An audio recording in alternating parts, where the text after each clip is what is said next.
Aquí con Marian Romero, nos va a enseñar un poco su nueva colección de primavera-verano, ¿no? Sí, la marca es Ángeles Esparza. Ángeles Esparza. La colección es Y Yo.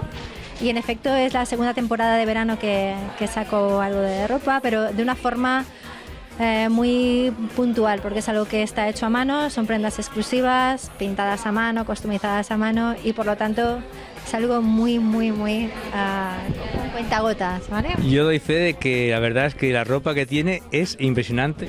La verdad, tenéis que ver la ropa que tiene porque vale la pena. Sí, ¿Vale? Por ejemplo, para que veáis un poco lo que comentaba del trabajo artesano, todas estas piezas están hechas a mano, es bordada a mano y todo hecho a mano. Y por eso solamente se puede hacer una de cada. Os invito a que paséis por Sorní 24, estará aquí la colección en la zapatería Mais.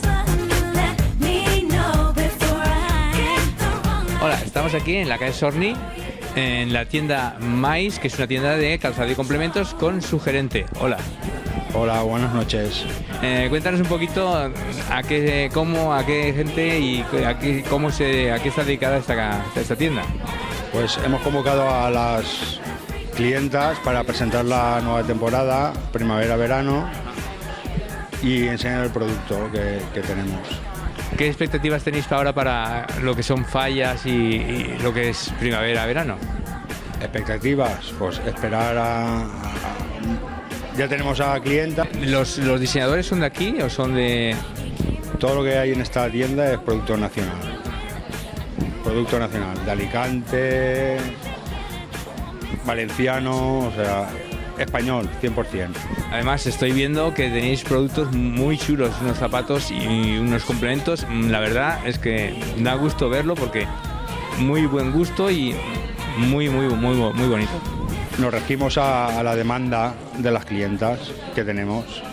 Pues recomiéndanos un poco, recomienda a todas tus clientes y a toda la gente en general que va a ver esto a que pasen por tu tienda. Pues que comparen por ahí y que aquí les damos la garantía de eso, de que es un producto nacional.